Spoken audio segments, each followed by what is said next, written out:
Welcome to Cryptic Accounts, the podcast by paranoid people for paranoid people. I'm your host, Dennis Cheney, and this week on the show, we have Into the Fringe, a true story of alien abduction by Dr. Karla Turner. I am joined, as always, by Patrick Ryan. How are you doing, Patrick? Yeah, Dennis, I'm good. Yeah, you're good. Well, so we Ready to got to go into the fringe. Into the Fringe. We got this is kind of interesting one. This is a book that I bought a while back, and it was just sitting on my Kindle, and I decided to get back into it. And I think this might end up being a multi-parter. Well, it has been a while since you did an alien abduction.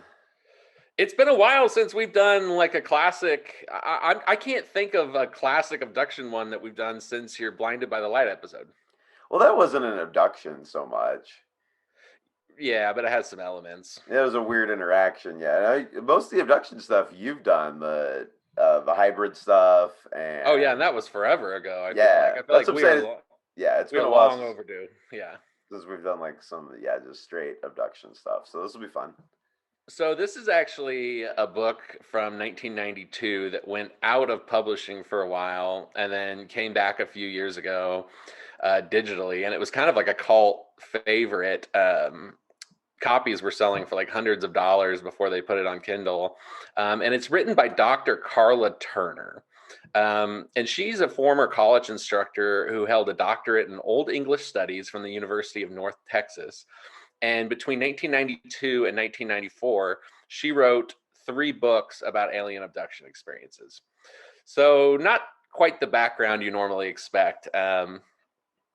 She she was a college professor, and she's most famous for her work, obviously, but she started writing these books kind of later in life. She kind of took a big turn in career, and she ended up joining the lecture circuit. Where she would warn people about both her own alien abduction experiences. She was working with other abductees, and she began warning later about the US military's involvement in the abduction phenomenon, or what she called malevolent alien abduction research projects. Hmm. And a quote, like a blurb for this book from UFO magazine that I found interesting from John Chambers is that Karla was a this brave and defiant refusal in the name of humanity to countenance suffering from an alien tyrant masquerading as a benefactor is Karla Turner's final legacy. And it is her final legacy because after writing these 3 books, at the relatively young age of 48, she passed away in 1996 under mysterious circumstances. Really? Yes, and we could almost maybe it'd be a longer episode, maybe a mini episode, but eventually we got to do a list episode of all the alien abduction researchers or UFO researchers who have died strangely. There seems to be quite a few. I think we've touched on like 3 to 5 so far at different points on this show that have come up or whatever. Yes. Yeah, there's at least that many. So she later in her career really only lasted 4 years doing abduction research, as we'll learn, because she didn't realize this was a thing until later in life. She had suspected the US government of harassing her and the abductees that she profiled. And she had been surveilled for quite some time, which started very early, and she was threatened for her work. And not too long after this, she came down with a particularly kind of mysterious, fast growing cancer in 1996. And a number of people who knew her believe that this was basically somebody had poisoned her with uranium or something like that, due to how Huh. fast this cancer came on. Kind Um, of like they were trying to maybe do to Karen Silkwood. Yeah, it reminded me of that and a lot of other like intelligence agency plots that involve poisoning people with uranium or something.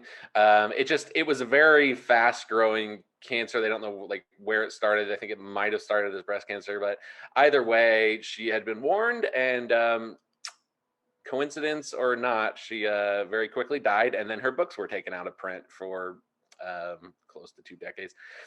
So Interesting. yeah, and this is her first book from 1992, and it's set in the late 1980s. in a large southwestern city, and she changed so many names of because she tells the stories of multiple other abductees and stuff that she changed so many names that I just thought I'd go through a list of like characters here before we get started.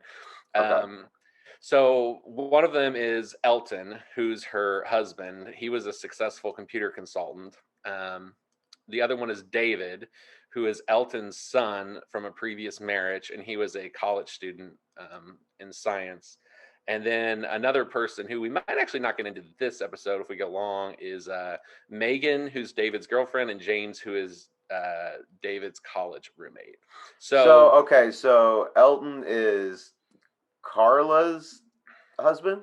yeah, so Karla married Okay. Elton, who had David through a previous marriage. Okay, okay. I didn't realize she was like actually involved in things happening. Okay. Yeah, this is very personal for her. Like I said, her life was teaching. Yeah. She taught English and logic and literature and all this stuff. So over the course of 3 years in the late 1980s, Karla and the rest of her family and their friends began to discover an alien presence in their life. From May of 1988 to the summer of 1989, Karla began keeping a diary of events, starting with her husband's experiences and eventually expanding to herself and their full circle. Um, so to start out with, she reports that it was a good marriage. They had a great life. They were very happy, financially stable. Like I said, Elton was a successful consultant in the tech industry. Their son, they were close with David, both of them. He was doing well in college. They were just fine. There was no reason for stuff to start going weird. So she had one experience in her childhood in 1960 of seeing a zigzagging light in the Oklahoma sky, which she had thought about from time to time throughout her life, but she virtually had no interest in UFOs. She didn't believe in them. She wasn't like into this stuff until the late 80s. So, in the summer of '88, Karla was teaching a freshman course in logic and philosophy, and they were trying to figure out what to do for a paper topic. And somehow UFOs came up for a research paper that she assigned the class. So, around this time, she was reviewing all these UFO papers, and she had borrowed a book, and in fact, it was Whitley Strieber's Communion. From David to read on a flight when she was taking a trip out to California, and she had started to look into like some of the sources and stuff that her students had been using, like Bud Hopkins and just different UFO researchers and stuff that we'd use on the show. So she was taking this flight in the summer of '88, and she had just got this copy of Communion. And while reading it, she didn't believe it at the time. She actually kind of thought it was nonsense. She began experiencing the onset of TMJ, which is this painful clenching kind of involuntarily of your jaws and teeth. And Elton also began having intense pain around this time in '88. His eyesight was worsening. Doctors didn't know why. He had constant headaches. And eventually, this actually drove both of them to see therapists because they couldn't figure out what medically was going on. Uh, And he was just trying to deal with this pain. So, at this point, as part of her therapy, Karla was told to start keeping a diary and a dream journal, just basically to help her through the process. So, her first dream she recorded was of a world ending apocalyptic event and trying to find her son in all of the chaos. She also began dreaming of what she described as uncanny like living dolls, and one of which referred to Karla as her mother and was always sad that she didn't spend more time with her. that's creepy. Yeah, and all these dreams also end up involving UFOs, like the apocalypse one. And the uncanny doll one is really weird because it's like she could tell that these entities she was seeing were like trying to seem like dolls or like trying to implant like an image in her mind, you know what I mean? Like, but she eventually kind of saw through it a little bit. But yeah, that made me think of the whole hybrid program thing that Yeah. this little girl she sees in her sleep that has an uncanny weird appearance is telling her that she's her mother and basically feels abandoned by her. So she returned home from this trip to California, and her husband's symptoms had worsened. And Karla got the bright idea of basically mimicking her therapist, who had actually hypnotized her at one point. And she decides to hypnotize her husband Elton to see basically like if his subconscious would tell them like why he has these mysterious symptoms. Okay. Now, at this point, it's important to note that Elton didn't know she was looking into UFOs. This was not like a topic of discussion between them. This was just some assignment she gave her class, basically, and Yeah. she was like just starting to like read into this stuff on her trip. So she's gonna hypnotize Elton. I love how brazen she is to just. I mean, would you try to just hypnotize somebody because you had it done to you once? Like she'd been hypnotized like once, So basically. Elton doesn't know that she's gonna try and hypnotize him. Like she's just gonna like sneak this in. I don't know. I really know that much about hypnotizing people. No, So, she proposes to him. She says, "Look, I know we don't know like where these symptoms are coming on. Like, I would you mind oh, if I okay. if I try to hypnotize you and we'll just like see if you know." Uh, do I? Okay. What was? Do I think that would be weird? I mean, it's definitely weird. I that was the first thing that popped out to me was trying to hypnotize somebody. Like, um, I don't yeah, know. I mean, if you had it done to you in therapy, I don't know. I could see. I don't know. It doesn't seem that weird to try and do that to a significant other that's also going through something very weird, especially if something productive came out of it in therapy, I guess. that's true. Yeah, okay, that's true. I just was wondering your thoughts on that because there's a lot of controversy Am I going involving to let you try and hypnosis. hypnotize me? No. Okay, No. well, that's That that's the real we're reason I was not going asking. there in our relationship, Dennis. I'm sorry. That's not happening. But Well, yeah, that's the real reason I obviously brought it up. well, I kind of figured, and I don't want this to get awkward, so I just figured I'd go ahead and confront it head on, and I'm not down. Okay, well, we won't hypnotize each other. But anyway, so she goes ahead, she I'll do it lays to her. you. Oh, I'll let you hypnotize me. Okay, cool.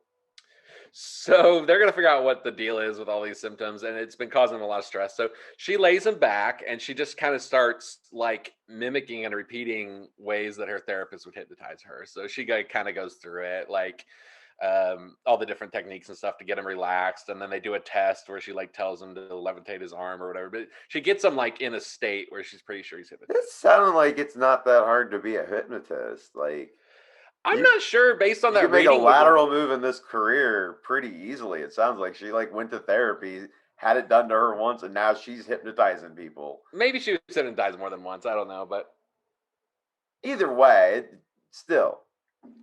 I feel like it can't be that hard I'm if you just know saying, the if anybody's technique. looking for a career switch in these hard times, like maybe hypnotist. Become a hypnotist. Just throwing that out there. So when she got him in this state of deep relaxation, she asked him to tell her about the stresses in his life. And she And was she came up a expecting, lot. yeah, and yeah, she was expecting it to be like, oh, maybe I'm having these issues with David that I haven't told you about, or work's been rough or whatever. But it didn't go there at all. Immediately when she said, "Tell me about your stresses," Elton immediately began described being a child in his dad's 1940s model Ford when suddenly a blinding light washed over the flooded car. His father was frozen, and suddenly his memory jumped to much later on the same trip, driving home through the California hills. Whoa, blinded by the light. Yeah, Just yeah. like the cop in 1979 in Minnesota. And this is a Um, kind of a common thing for like roadside abductions. So, really? Okay. and his mind just immediately went there um, when asked about stressors in his life. And he did not expect it. She did not expect it. So, why did this particular memory come to mind? They had no idea. So, she asked him to go deeper and ask his consciousness why this particular memory came to mind. And what he next saw was a metallic gray curved wall with strange symbols. And suddenly he jumped off the couch in fright. She said, "What is it?" He says, "A face." And he described a grayish white, deeply wrinkled face with two huge circular black eyes. Mm. He also described a huge craft in the night sky giving off an orange glow. And at this point, his memories are very fragmentary, but it all revolves around that night with his father. So suddenly, as he's telling her this, their phone rings. And Karla gets up to go get it. She picks it up, and what she describes as a strange, frantic voice that didn't sound fully machine or fully human either was speaking just like fast gibberish to her with like this static in the background. Hmm. So she said hello a couple times and then it hung up on her.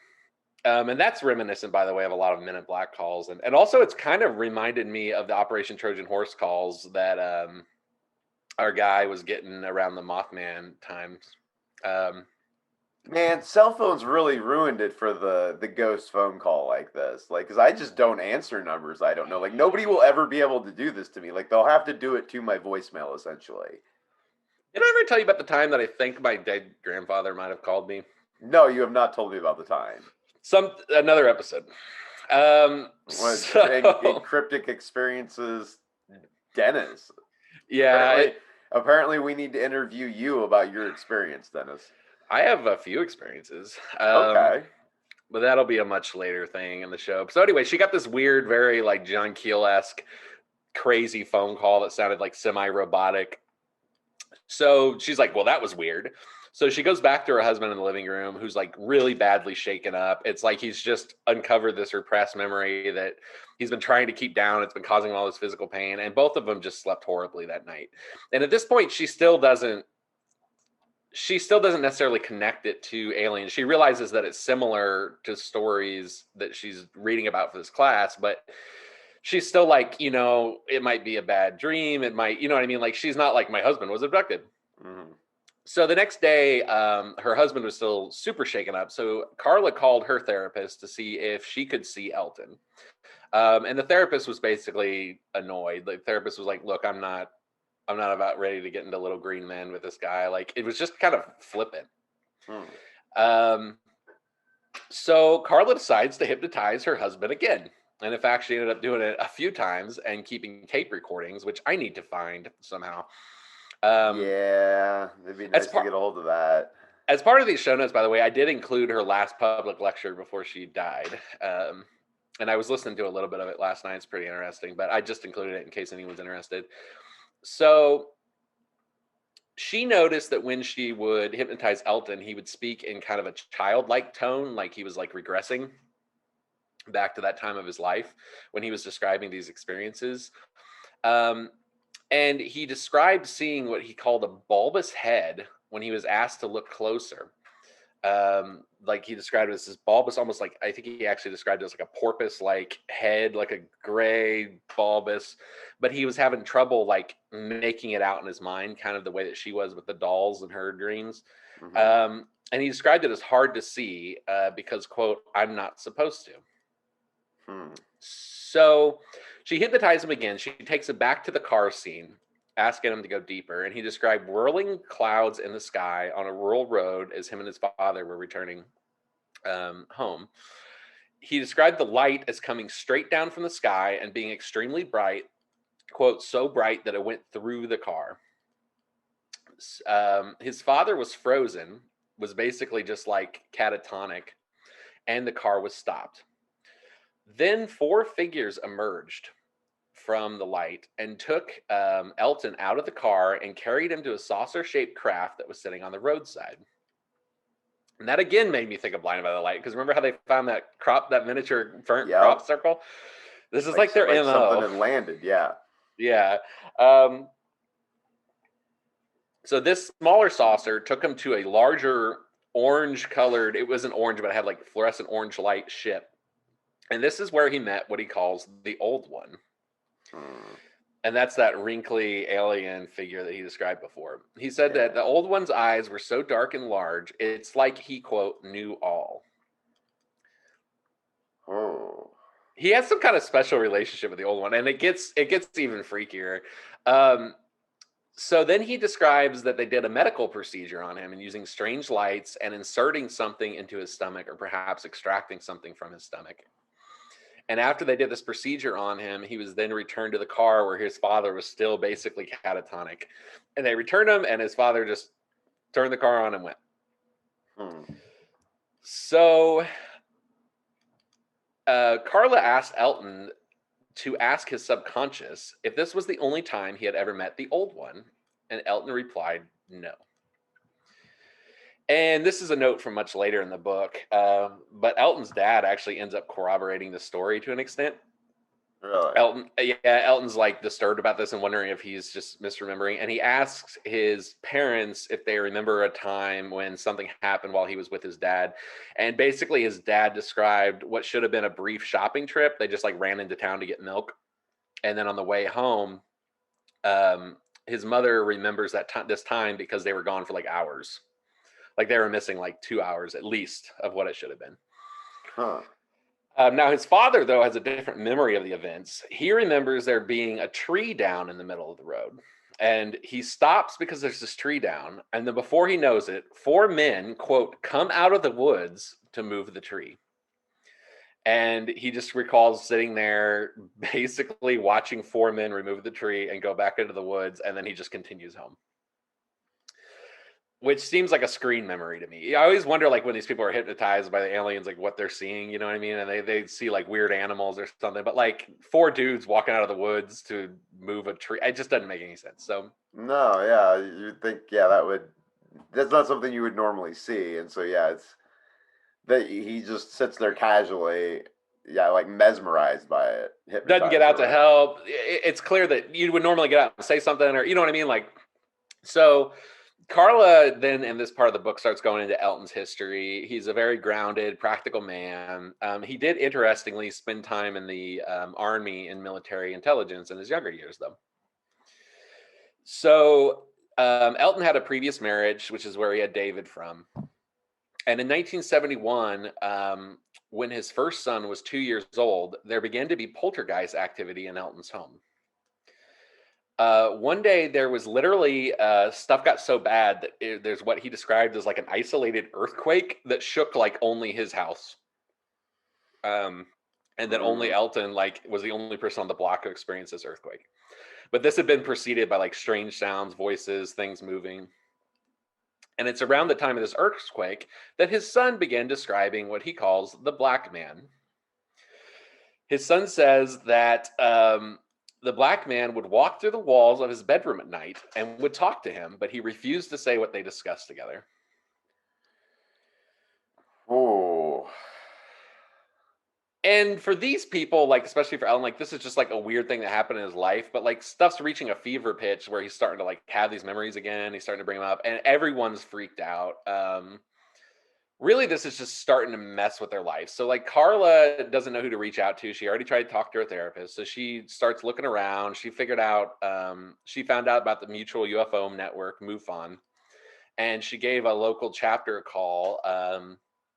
In fact, it was like a couple hours away to start looking for answers.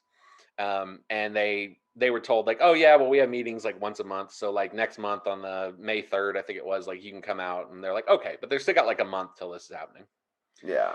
So at this time, strange dreams continued for Karla, and she began to also have her first waking experiences, not when she was asleep. One night, she was hearing noises in her house as if there was an intruder, and she heard a presence enter her room, and she described what she calls a group of people standing in the corner, speaking in one voice, saying, "This is Elomi, this is Elomi, the longing for that you've asked for." What? Yeah, and she's like terrified. She's just saying they're like, make this stop, and eventually they just stop and they go back into the wall and they're gone. So that was her first waking experience that she could remember. And Elton continued in their sessions and outside their sessions to have new memories. So, for instance, there's a memory he had when he was 13 years old. He remembers waking up in a strange location that was not his home, but he definitely knew he was awake. And a woman with large dark eyes and white wispy hair and pale, almost grayish skin, then comes into the room and has sex with him and leaves. And he describes it like not as romantic. This is not like one of those dreams. Like it was almost like a procedure. Like she just comes in, she like gets on top of him, has sex with him, stands up, leaves. There's nothing like sexy about this. What is going on with Elton? Like this? Yeah, yeah. Elton's had a weird life. We're learning. Yeah. Well, and this is true, and we've talked about this in the past. Like it does, it seems like it happens a lot. Like if it's gonna happen, it starts happening very early in people's lives, and it just kind of sticks with them throughout life. Right. It's like certain people get chosen at the like a very early stage of life, and then they kind of get followed for almost observation or experimentation or whatever it is. It's It's weird. like when we put those little tags on turtles to go find them later. Yeah, it is kind of like that, isn't it? Yeah, it It is. is kind of like that, isn't it? So that was an experience from when he was 13. And he also described another experience from his 30s when he was still with his first wife while they were on a trip. And that was more of a classic. That one came in bits and pieces. And we'll get more into it later because we're going to keep coming back to these stories because they keep remembering more and more. But in that one, all he remembers was that for some reason he was out on a rural road with his fiance and they heard what he could only describe as like giant footsteps coming towards their car, and it freaked them out and they drove away. There was like a T-Rex walking up to him, like they had like a Jurassic Park experience. Yeah, well, it was footsteps that were like loud enough that he was like, we gotta go. That's weird. Who knows? Maybe it was a Bigfoot. So in 1987, so this is now 1 year before Carlos starts keeping the diary. He also remembers seeing a strange spherical metal object hovering above the town's courthouse. He parked his car to get out and take a look. He felt like compelled to look at this thing and to try to get a good view. And he basically walked around the block for like 5 to 10 minutes to get the best view of this like metallic thing. And he seemed to be the only one that was like concerned with it. Hmm. Um, so he looks at it for about 5 to 10 minutes, and suddenly it's night. He's watching it, and then it's just like time passes, and he realizes like, oh, it's dark. I gotta get home. So Carla did remember this taking place. It took place in late December, so actually very close in time to when he started having these symptoms, and Carla started thinking about UFOs. She recalled this day, but he didn't tell her about the object on that day. She only recalls that he was very late, and that he couldn't figure out why he was so late. A couple days after seeing the thing above the courthouse, Elton noticed that he had a long, deep, straight scar on the back of his leg. And Carla began recalling different dreams around this time. And here's another thing about Elton. Elton's getting mad. It's like something's awakening in him and he's having these memories and he does not want to have them and he's getting angry. Like she described him in this chapter of the book as being like very angry about this scar. Like more angry than, oh, I wonder how I hurt myself. He's just like, someone did this to me and like I don't like it and I didn't consent Yeah. to it. He's starting to realize that like he's this guinea pig and he's like not taking it very well. It's causing like a lot of strain. Well, I mean, who would take that well? I mean, I don't know. I guess there are people that do kind of get fascinated by this experience of uh, some. There's abductee stories where they're very consenting with it. I mean, you see it with like the Star Children stuff and all that. Like they are very Yeah. much into the whole idea of like do whatever you want to me, basically. Like I'm Right. game. Um, Um, this is starting he's to not. upset him. Yeah. Yeah. So she then described another few dreams, but I made note of a couple here that I thought were really weird. And one of the dreams she would have often, she remembers a large female praying mantis-like creature that would hold her hand as she's laying in a bed, and it would repeatedly tell her that it's her mother. Whew. Um, so she recalled another event. From the 80s when she was walking home from a friend's house and she was like walking through yards. It was like a neighbor. Mm-hmm. And suddenly she felt like she was like almost struck by lightning or electrocuted or something. Like her whole body seized up. She felt like a surge of electricity. Like her vision went blurry. And she was compelled to like look over at a tree where she saw these four blurry figures standing by the tree. She walked over to talk to them and she describes them as being like half real, half like shadow. These four figures, they were smaller, like most alien encounters, told her that they were her ancestors and that, quote, Carla carried all of their memories and wisdom in her body. These beings then instructed her to go back home and followed her all the way there. It seems like nobody could see these things or nobody was around. and told her to begin cooking because she had to have dinner ready. And these beings stayed behind her, instructing her what to cook and often speaking incomprehensible, like non English to her. And when she asked them what they were saying in their language, they just replied, instructions. So it's like they had her in some kind of trance. And that one ended when her husband got home. She was in this weird state, like doing whatever these things told her, and then her husband got home, and then she just like snapped out of it. So that's some of the more notable weird experiences she had. So That's a very notable weird experience. That's freaky. Like, and honestly, when I heard that, like, I've thought Alien through most of this. That has like a weird demonic sounding air to yeah, it, like with the shadow element of it. Like these are no longer like physical creatures exactly. well, she described them as dark and like their limbs though were like shadows. Yeah, that's like an interdimensional sounding thing almost. Like Yeah, it's almost they're like they zapped her to be able to see like just past. You know what I mean? yeah, Yeah, either that or she had a stroke. I don't know, but according to her, like no medical issues here. Like until they both experience pain and stuff. Maybe yeah. maybe they have a gas leak. So eventually May comes. This is all happening in April. And it's the day of their first MUFON event where they can go and meet like other people who are interested in UFOs. Hmm. So they went, and this kind of can insert nothing really special that time happened, but this kind of encouraged her, like, okay, I'm not the only one, I'm not crazy. But when they left this first event, they noticed that a white Chevrolet, which was parked off on the side of the road on one of the turns they had to make, ended up following them on their entire 40-mile long journey home. And this actually happened the next time they attended. The So same white Chevy followed him. yeah. And this time actually Carla did not notice. It was actually I believe the third time her husband was like, "Look, I don't want to freak you out, but this has happened both times and it's happening again and I just want you to know." And they would try to and he would try to juke it. He would try to slow down or like pull off or take a different way. And every time it followed him basically until they got close to their house and then went its way. Huh. So around this time, I think it was their second or third MUFON group meeting, they were going to have a special guest speaker who was a UFO and researcher hypnotist named Barbara. Um, and so they went to this event, and Barbara was actually into like hypnotic regression and stuff. And so they talked to her afterward, and they ended up hitting it off so much with Barbara, they ended up going back to her hotel room and just talked till like 2:15 in the morning. And wouldn't you know it, when they went to leave the hotel, the white Chevy followed them from the hotel all the way back home. So this thing's just following them around all the time, and they're just maybe not noticing it all the time. When they Seems come like this back, thing's around well. How does it always know? Especially with okay, so they well, I guess they were at the meeting. It's definitely always at the meetings. right?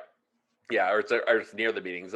This time is weird though because like you could be like, okay, well maybe one of the group members lives near me or something, and it's just a Yeah, coincidence. But this one specifically also followed them to a hotel and then back to their town. yeah. So, like I said, they really hit it off with Barbara, and Barbara becomes a big part of the story. Oh, and Barbara, by the way, the Men in Black might have tried to assassinate her in 2010. This is something I learned from my research. She was in this like really bad suspicious car wreck, another Karen Silkwood type thing that many people believe was also an attempt to take a hit out on her. Um, Wow. because these people are not just as they, we're very early in the story, but like as it goes on and as their research progressed, they came to believe that basically that some abductions were actually the government staging alien abductions for whatever purpose. Um, or perhaps working with the aliens. And this did not make the government happy. Yeah, I'm glad we're talking about it. Yeah, I'm super, super happy. So Elton and Carla arranged to do a professional session with Barbara. So they're going to stop doing their at home hypnotism and use a professional. So they set this up and eventually they get around to it. So they go do this professional session with Barbara. Now, in Elton's first memories, he describes being taken to a type of school regularly as a child where he would be alone and the old one and some other unidentified entities would instruct him. but he also felt like they were observing or learning from him as well. And he believes this happened throughout his childhood. He remembers frequently being taken to this like sterile room space where the old one would tell him things. Hmm. This might be the I'm going to get now into like what might be the weirdest experience. Oh, we haven't hit the peak yet. All right, let's go to the top of this mountain right now. Let's do that. So they wanted to take Elton back farther, farther, farther. One day they went all the way back to what I'll call the beginning. Elton described himself as not being himself, but as a ball of golden light that he was observing in an almost kind of out of body experience type way. And he describes that he's in this room as a ball of light while a number of entities, quote, make him. Oh boy. Elton's a weird alien hybrid somehow. Like, This is almost more like pre birth, you'll find out. yeah, I mean, well, we've talked about that where they're talking about like, Oh, right. Yeah, yeah.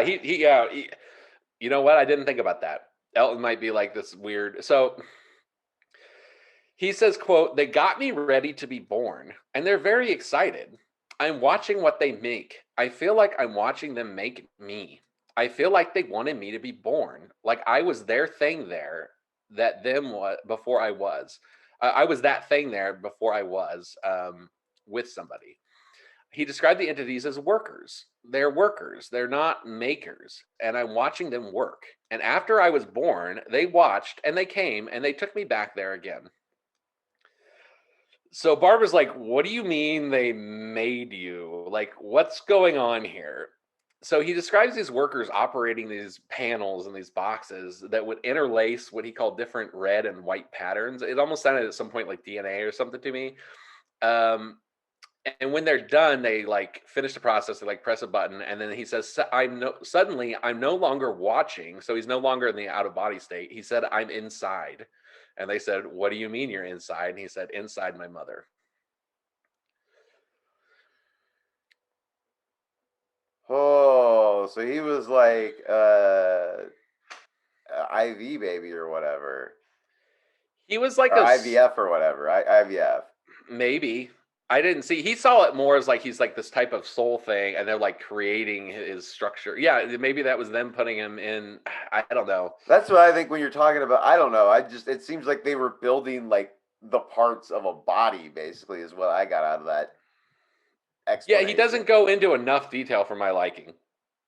Well, no, but it's still way more detailed than I can give about my preconceived being. Exactly. So Apparently, we are all little balls of lights, and then aliens sew us together inside our parents, I guess. I guess heard it here first. So he says that all of this work was directed by the old one, but he does not see the old one as synonymous with God or the creator. He describes him as he describes the old one as a I'm looking for the word an instrument. So Okay. so these little drone things that are doing all the little work or whatever that are always following the old one around, they're like controlled by his thoughts. They're like his like he somehow orchestrates all this. But he's not the ultimate maker. He knows that. He just knows that the old one is working for some other power basically. Okay. So he describes the waiting process as one of being of anticipation and something that he chose. He says, I wanted to be solid. I wanted to feel outside and not just inside. So I made the decision to be born. Which makes sense because if you're like in a spirit thing, like, yeah, you wouldn't have the tactile physical experience. You would have your own mind, basically. So he wanted to be human. Okay. Barber then asked Elton if they gave him any instructions, and he said no, just an agreement. The agreement he would not describe in detail, but he said the agreement he made with them prior to birth was that he would have some purpose or objective, and when it was time, he promised to do it. Well, that's very vague. Yeah, it's At It's some like he's point, I made will call on you for a favor, and you have to do this favor for me, but I don't know what the favor is yet. But you're gonna owe me, unborn little Elton, unborn little beam of light. beam of light, Elton.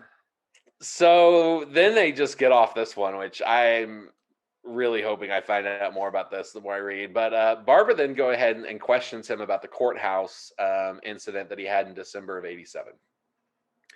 He describes looking at the craft and suddenly feeling, quote, brave and walking into a beam of light that presented itself. He basically described being like washed by the light. He said it washed him. And then when he went through this light, he found himself in what he described as a small claustrophobic room. And this room did not give him good feelings. He described it as dank, like a shed or something, or kind of like a cellar.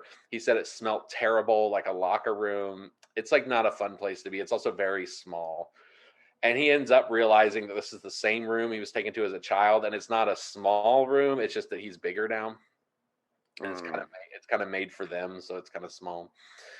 So he's lying on his back. This is still the courthouse experience. He's being pushed around here and there by these beings, and he describes the beings in the room, but he has issues seeing them or like describing their appearance. But he does know they were, quote, doing something to him, and he said, I was, quote, pissed off. And he keeps getting more and more angry. So they ask him, are these the same beings that had taken you in your prior experience? And he said, no. They said, did they have your permission to take you? He said, no. They said, what could be done to prevent this from happening again? And he says, well, the next time I refused to go. And they asked, did they listen? And he says, no, they took me and cut me. And he motioned to his legs. Ooh. Okay. Ugh. This is weird. So, yeah, this is some weird demonic stuff. This is like, Yeah, or I'm whatever they not really. are. I'm trying to wrap my head around what this is or what it's similar to things we've talked about, and yet unique in a lot of ways. Like it's kind of doing its own thing. Yes, yeah, it's definitely doing its own thing. Like at first, when I heard like the old one, for some reason it made me think of Nephilim.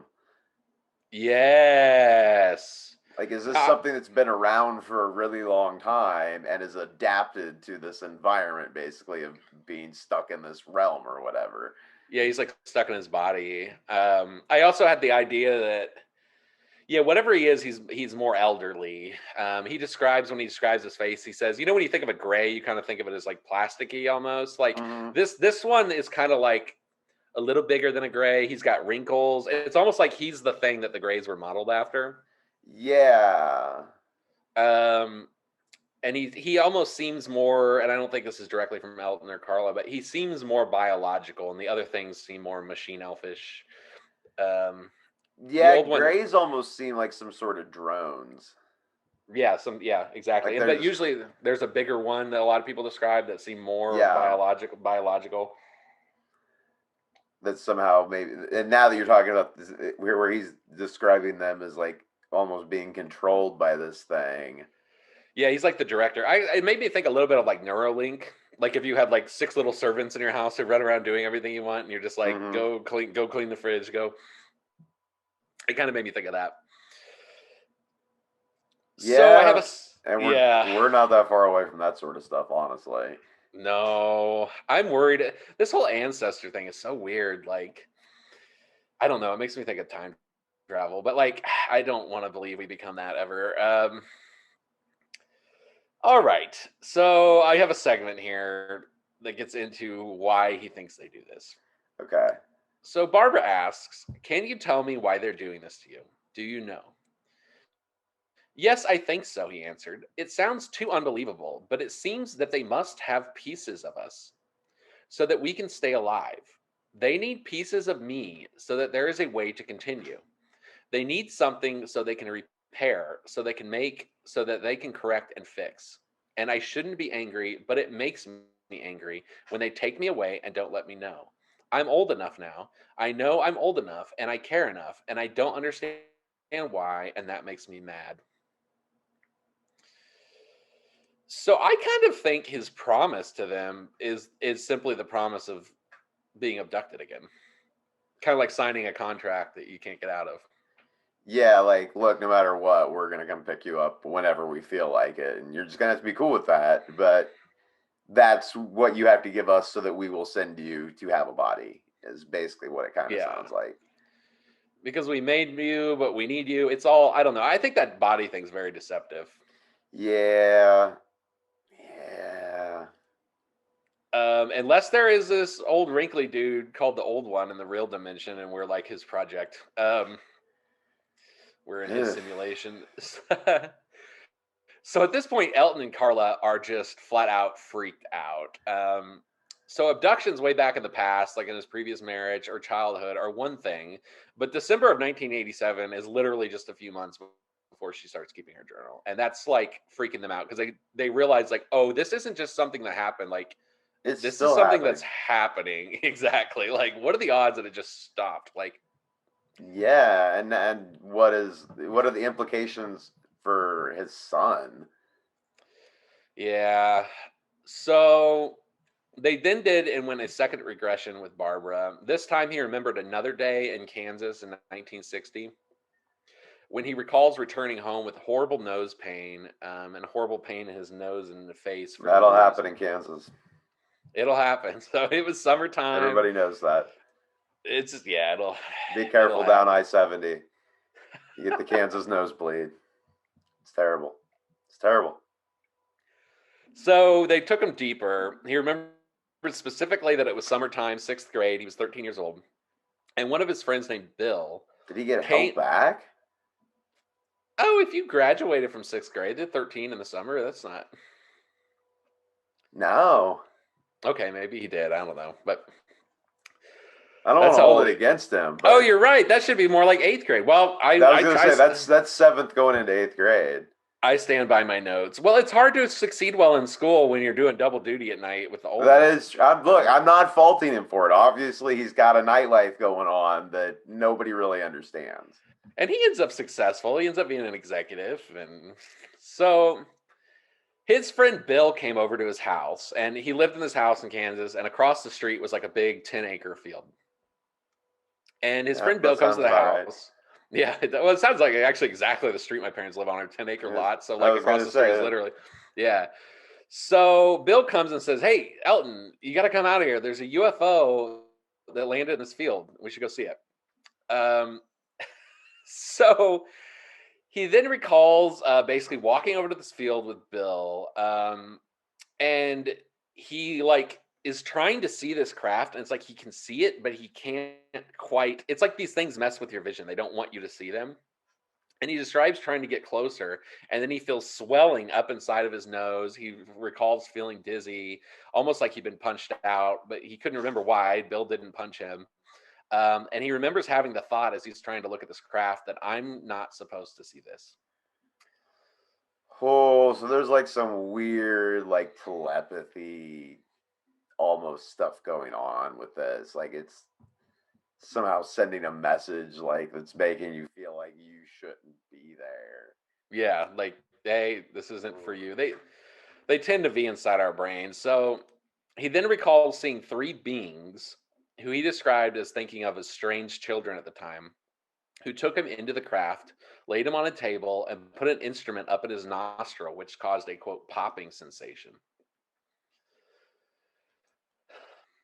They pop the back of his like head, like his Or, sinuses. or they put something in there, is what I'm thinking. Oh, But he only recalled this second part with the three beings later. He does recall, outside of hypnosis, he recalls Bill saying, "Hey, let's go see a UFO." Doesn't recall anything after that, but he does recall having nose I pain. think they might have lobotomized him a little bit. Dude, they might have.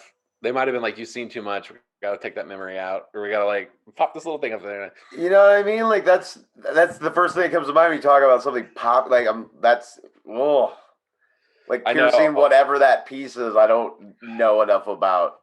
the uh COVID test went too far in my nose for me. I don't want to even That was imagine where what. I thought at first, and then you said the popping thing, and I'm like, oh no, that's I don't think that happens. Even if they do it wrong, I don't think that happens. It's like they snipped something out of him. I like your idea that it was like lobotomizing him in some way. Either that or like you were saying something with memory, like actually connecting up into his brain in some way to manipulate. But I don't. Yeah. It almost sounds like they wouldn't need to do that based on like the telepathy stuff, but maybe they do. I don't. It's almost like they kind of enjoy causing pain. I don't know in some way, but they don't want you to remember. I don't know. It seems very abusive to me. I stand by my aliens seem very abusive. Yeah, I'm with you, especially on this one. Like these Elton's aliens are not cool. So, a second experience he had the same year, he recalls spending the night at Bill's house. This time he recalls looking out the window for whatever reason and then instantly being on the ship. He was given Terrifying. he was given a cinnamon smelling liquid to drink, and then the white-haired woman from the earlier experience entered the room again. And the rapist returns with gifts. Yeah, Elton saw that. I know. I like how you have cinnamon smell. It reminds me of what's that cinnamon liqueur? Is it there's a Uh, very Hot damn. yeah, yeah, they gave him some hot damn. So then, quote, Elton saw that the old one was also in the room watching this time. Barbara asked Wait, him, who's in the room watching? the old one, All right, this is weird. the wrinkly old one is in there watching. He's a kid again. Yeah, he's a teenager. So this is a few years after like this is teenage years. The first one happened when he was 13, right? Well, the first throughout his time as a little child was when he was in school with the old one. But then No. I around, mean, with the lady showing up. yeah, That was this when is he was also like around 13. This is also around 13. It's another experience with the same woman. Okay, so we're just flashing back, but those two things were actually happening pretty close to each other. Yeah, He just doesn't remember it that way until now. right. Oh, I So feel he tells. dirty right now. I know too, this whole thing, and I'm gonna finish. This is a very long book, and I might even do all three of her books, and then I might even do one about her life. But I'm into it. This is interesting, but this is yeah, this I is don't some know. Even whacked with out. all the like alien hybrid stuff, where like they were like having sex with people and like showing them children and saying that these were hybrids, that didn't even feel as weird as what's going on right here. Hearing it from like a first-hand account, yeah. It's disturbing.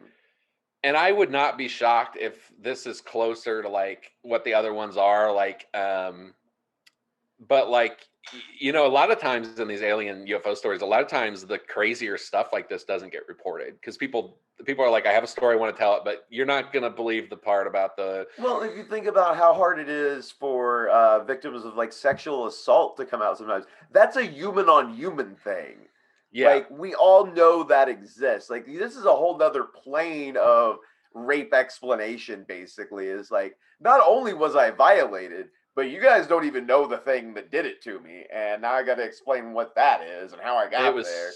strange doll hybrid woman. I'm realizing way too late I should have done a trigger warning on this episode. So if you made it this far, yeah, anyway. I could put something in the show notes. We can put something Okay. in the show or the little blurb or whatever. Okay. Anyway, yeah, it's fine, whatever. So Barbara asked him, did the old one watch while she was on top of you? And I don't feel like we've been that graphic. Like you haven't described. Well, I No, don't know. we're Are you fine. getting ready to describe some stuff right now? No, it doesn't get beyond PG-13. So We're not going 50 Shades of Grey in a whole new way on this episode. and except for the fact that he was given cinnamon liquor apparently for some reason, I would love to know what that is. It Maybe honestly that's kind of made me think of the Lion, the Witch, and the Wardrobe, where the middle brother gets the like hot cocoa and stuff from the witch. oh yeah. Yeah. So the old one's watching her. He says, do you see him watching you? Or did he seem to enjoy watching you? She asked. He says, no. Barbara says, then why is he watching? And he said, because the old one is like my teacher and my master. Elton tried to explain. Oh, that's somehow creepier than if he was a voyeur. Oh, it's way creepier. Like this is an educational moment for me. I'm not even enjoying this at all, but I've brought you this far. Like, I gotta make sure you do it right. Like, Yeah, he's got to make sure it happens. It's like, well, if you think about what's happening here, if they're trying to take genetic material or pieces yeah, of soul, or they're trying to repair stuff, it's like it's just like his job is to inspect and make sure the job gets done. So it's like working on an assembly line or something. Like his job is to make sure that this creature or whatever she is finishes the deed. he's like the pit boss of this DNA casino, essentially. Yeah, he is the old one. Yeah, and he's like, You're I've known you forever. Look, you're 13 now. It's time to have the talk. And Mazel tov. instead of the talk, yeah, here's your gift. And all of these. So Elton then goes on to describe a third experience in 1966, and this is the footstep one that we talked on earlier. When he was on a trip with his then fiance and first wife. Elton was out in the rural area with his first wife. It kind of sounds like they parked to either have a picnic or to like listen to the radio or make out or something like that. So he was out in this remote area with her, and suddenly he felt convinced. He felt compelled to get out of the car. He described his fiance as remaining frozen. That's when he was approached by four dark figures out of the Always darkness. four of them. There is always four of them. That's how they operate. That's weird. He didn't, however, he did not recognize these ones. They were not the type that usually hung around with the old one, but were a different group. He described them as taller and dark all over. So kind of more similar to what his son ended up describing. Yeah. And these ones kind of communicated with him psychically. They basically asked Elton, like, what were they after? And he says, this time they were not after me. These ones were after his fiance. Oh, okay. So then he becomes the one that's frozen while he's out of the car and away from her. He says his heart was beating 90 miles an hour. It was like extremely stressful. He watched them take her. And then they bring her back after a while. After they take her, they bring him back. They don't talk about it. He's unfrozen. He gets back in the car. They go home. Oh, they get back in the car. They hear the footsteps that scare them, and then he drives away and goes home. Oh, this is that experience. Yeah, the footsteps were like, "Come on, let's go now, guy. We're done with you. Go." It was like what they needed to like make him leave. Yeah. So then Barbara asked him to go back to the courthouse experience from December 1987, where he's in the tiny little dank room. Yeah. He says that beings were especially busy and in a hurry that day, and that they were operating on him, saying, Elton, you've got to remember, you've got to know yourself. Remember, while they're doing these surgical procedures on him. Okay. So there's something involving his identity here. So Elton is starting to get relief from these regressions a little bit, even though he's still very angry at these beings. But Karla is now losing her mind. I mean, this is literally all happening in like a 2-month time frame. Yeah, this is a lot. Like, I keep on thinking about that as we're doing. I'm like, this is not years. Like, they're figuring all this out in a very short span of time. Very short span of time. There was like, oh, that's weird. You came home late from the courthouse. And then, like, over the course of the next 4 months, all of a sudden he starts having pain and this weird scar, and she's having headaches. And then UFOs pop up in her classroom. And then, like, in like 4, 6, 8 weeks, it's like they're learning all of this like super rapidly. Yeah. She's getting extremely distressed. She's having trouble sleeping. She said that this time, though, during this last regression, while she was listening to him, this is the first time in her life she felt real terror. And she was so freaked out that they tried to do something social when they got home. They invited this older neighbor over named Jack, who was about 10 years older than him. And oddly enough, he was also military intelligence at one point earlier in his life. And they just talked into the night because nobody wants to sleep. So at 3 a.m., which is a time when a lot of paranormal stuff happens, I'll just drop that there. Karla, out of nowhere, stood up and said, I've got to get out right now. She describes herself as feeling compelled to go outside.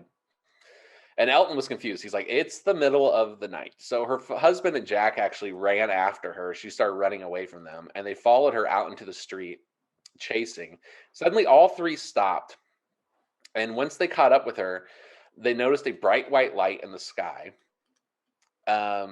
It blinked once, and she describes her heart as feeling like it was sinking, like it blinked to like acknowledge them.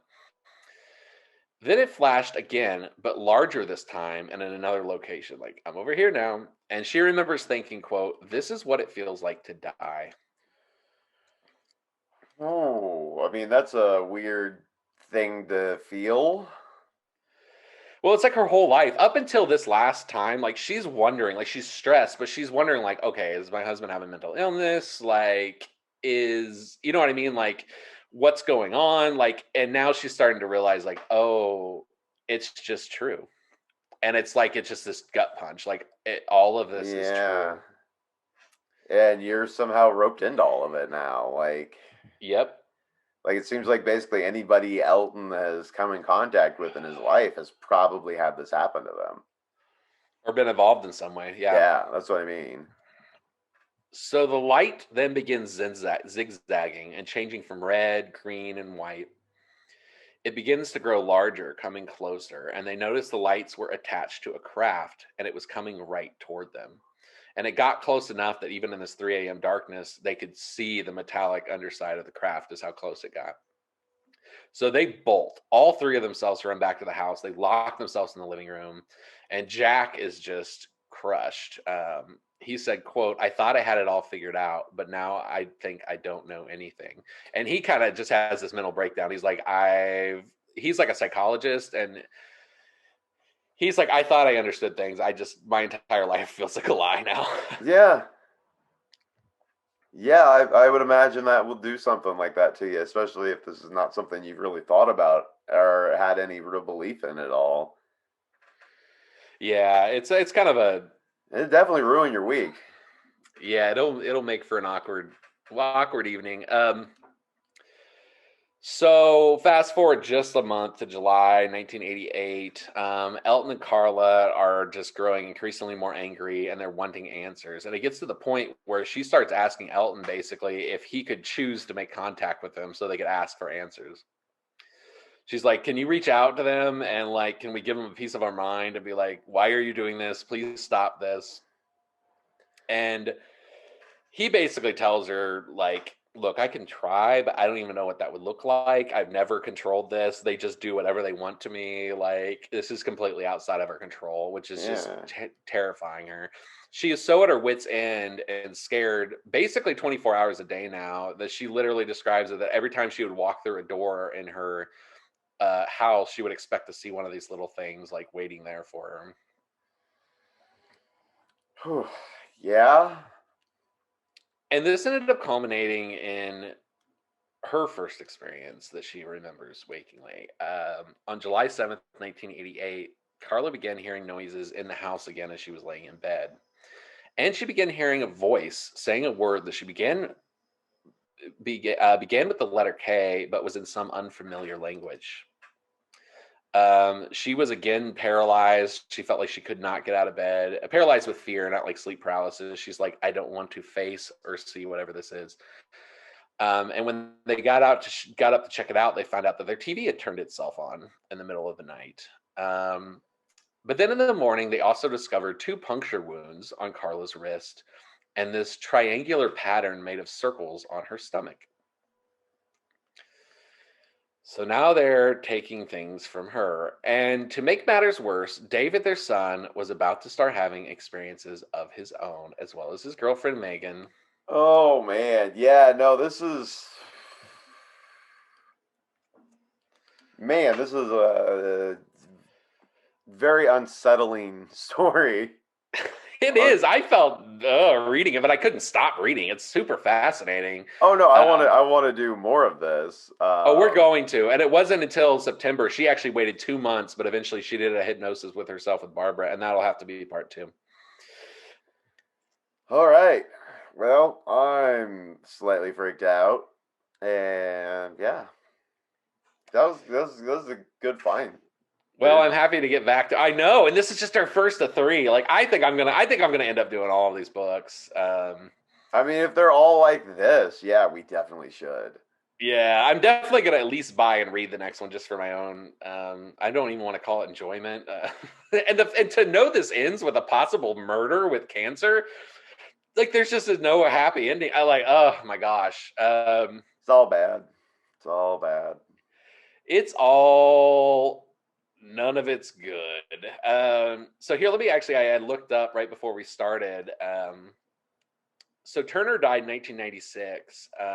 Her research associate, whose real name is Barbara Bartholick, continued private research of the abduction phenomenon. In 2010, Barbara and her husband were victims of a high speed automobile collision in Oklahoma.